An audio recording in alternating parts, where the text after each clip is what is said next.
Howdy, cruisers. All right. Well, impromptu video for the day. I am on my summer epic road trip, so pardon the lack of set. If I was doing this somewhere else, I would have the background and everything, but let's just talk about the big news from yesterday. Carnival finally released some details about their new Carnival Rewards program, which will replace VIFP starting, I guess, June 1st or July 1st of 2026. And, all right, so I predicted, all right, I made a video, like, was it last week or the week before, about what Carnival should do. Just keep it simple. And, of course, they did not listen to me, so as I predicted, everybody hates it because they have a reason to.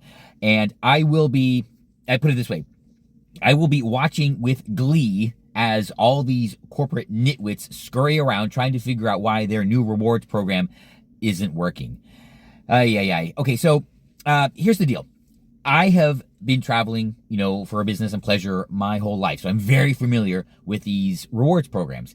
And Carnival really missed the mark on this. And so far, I have watched, unusually, because I wanted the details, I have watched a few videos about this. And everybody hates it, but nobody has yet figured out why, which is why you have me.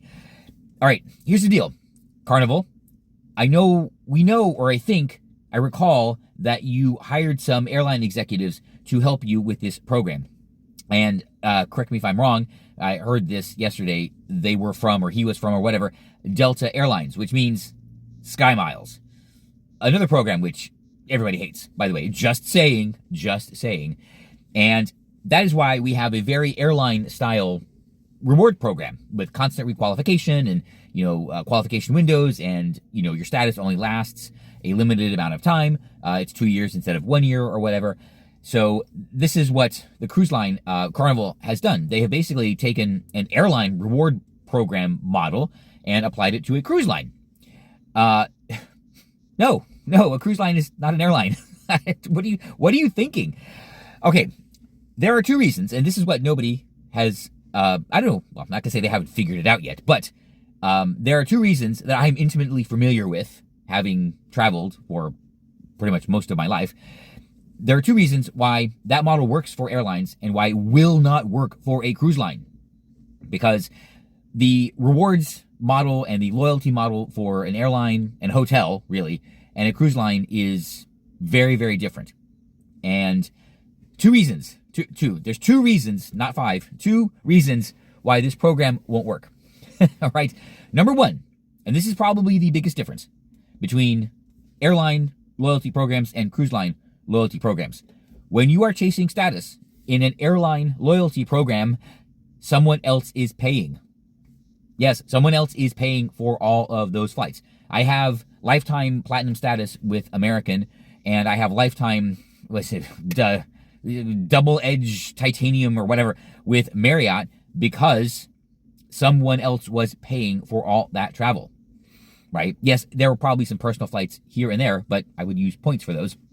But someone else, the company, the customer, whatever, paid for all that travel, which makes chasing the status easy because, well, let's just say everybody games the system. And I know some people are going to be like, oh, well, how could you? Everybody does it. Relax. It's fine. And it works for the airlines because, they can induce travelers to spend the revenue with them because someone else is paying. A cruise line, okay, let's put it this way. When you're spending someone else's money, let's be honest, you can engineer things in certain ways that benefit you. And again, everybody does it. So that model, that constant requalification, the status only lasting for a year or whatever, that works because someone else is paying. Cruises, we all pay for ourselves. Yeah, right. We're spending our own money on cruises. And when you're spending your own money, you're very careful about what you spend. So there is no incentive to spend more for status. There is no incentive to alter your behavior or do certain things that you wouldn't normally do just to chase status, right? You would not take, put it this way, you would not take cruise runs, like mileage runs, just to get status. You would not book a connecting cruise, right? as you would a connecting flight because it's more miles or more segments, right? There's all the things that we all would do, all of us, we all did it to aim to gain that airline status because we were doing it anyway and someone else was paying. When I book a cruise, yeah, it's price. And a lot of people feel that way. So you're not going to get the spend. You're not going to induce the spend that you are expecting because we are paying for our own cruises, right? And the reward points, here's the thing. I still have millions of miles and millions of points that I have yet to spend. So for me, getting reward points that I can spend on a cruise, it's not that important. And again, like if I have, okay, well, I'll get to this in a second, but like if I don't know when I'm going to spend something, it's not going to be worth anything to try and earn.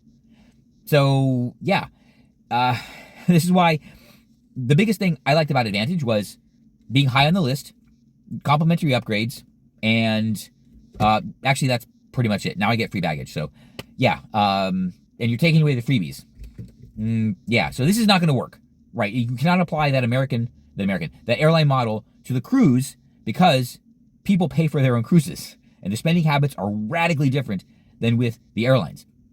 Now, the second, not the fifth reason that the airline model does not work for cruise lines is because the airlines have a geographic advantage, right?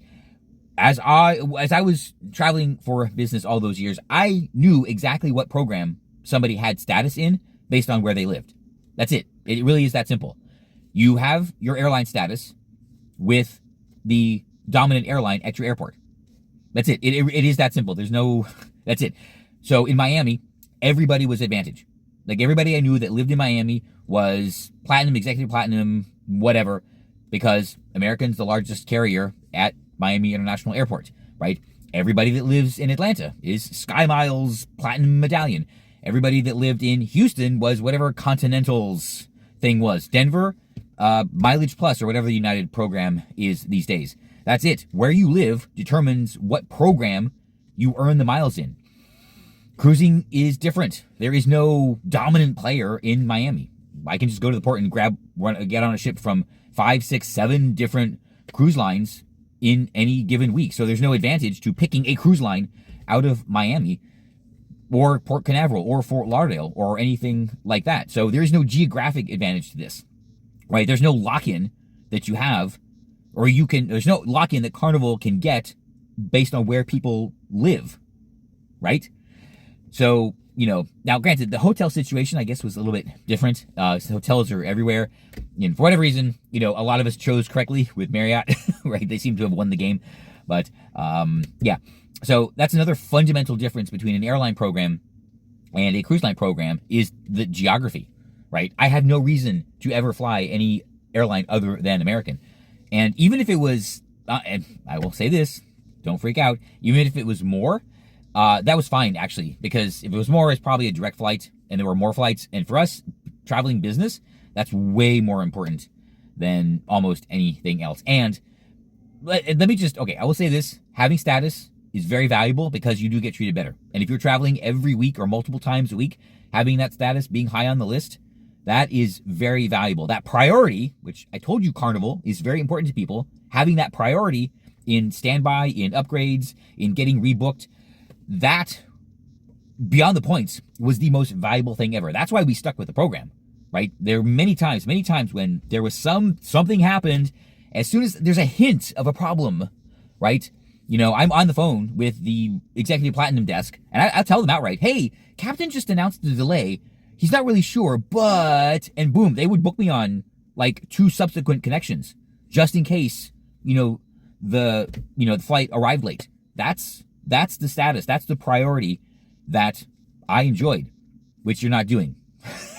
So there's not even boarding priority based on your status, which I said was probably one of the most important things that you could do, but you're not doing it. So, yeah, this is why the two reasons that the airline model just will not work for a cruise line, right?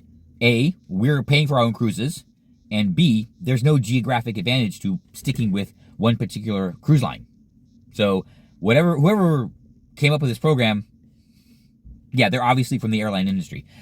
Ay, ay, ay, ay. And I'll just say this. Based on what I know about it right now, I have even less reason to sail Carnival, right? There's no point in doing a quick cruise to get some nights if there's a cheap deal, because I'll earn points. But like I said, if I don't know when I'm going to spend them, why bother to earn them, right? And if I know the stars are going to expire, and I don't know if I'm going to cruise again in a year or two, they're worthless. Unless you know you're going to cruise X number of times in the next 2 years, everything you earn is worthless. There's no point in doing it. So for me, I will focus my status earning, my nights earning, or whatever, however they do it, MSC has the points and everything like that, with a program where I continue to earn. Now, MSC does have a requalification, but it's actually very simple. You just have to sail within like 3 years and everything stays the same. They just don't want you to abandon them. MSC, I would never do that to you. Yet. Watch it. Okay. Anyway, so right now, this program gives me even less of a reason to sail Carnival because, I'm earning points. I don't know when I'm going to spend them. I'm earning stars, which I guarantee won't get me anything, right? They will definitely expire because I like going everywhere. So what Carnival is expecting is they're expecting to lock in people to Carnival, which is not going to work. I think this is actually going to drive people away to programs that do respect a long-term earning strategy. Because again, the cruise line loyalty and airline loyalty and hotel loyalty are fundamentally different programs. And the different business models, especially who's paying, is a huge factor in how people approach these programs. So I look forward to, I should have said this earlier, please subscribe. It means the world to me, and hopefully YouTube will give you a little sparkle. And let me know in the comments below why you think the new Carnival Rewards program is going to fail. Is it the 2 reasons that I outlined? Or are there other reasons that this is going to be a hilariously spectacular blunder for all the bigwig executives at Carnival? Yeah. So, I'm thinking about that when I was thinking about this. I actually do not have a reason to sail Carnival after Carnival Liberty, which I'm only sailing for the Mississippi and Celebration Key, so I'm knocking out 2 things. But even if there was an itinerary that worked, like let's say I wanted to take someone on a Southern Caribbean, 8-day like I did on Carnival Vista, there'd be no point in me sailing on Carnival. I would just take it on Norwegian or Royal or MSC because I get to keep the points. Yeah, so my next Carnival cruise after Carnival Liberty, I don't know what ship is after Excel.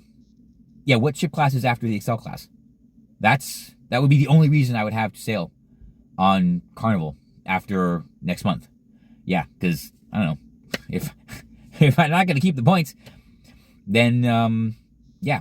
Now, they don't expire, by the way, but I'll never earn enough to be useful. I'll get my 1 drink. I'll get 1 drink. Yay, yay. Okay, well, there you go. Just my thoughts on Carnival's impending failure in their new rewards program and why. I'm telling you why it's not going to work. All right, so what do you think? Let me know in the comments below. And if you happen to be on a Carnival cruise anytime in the next 2 years, I won't see you on board.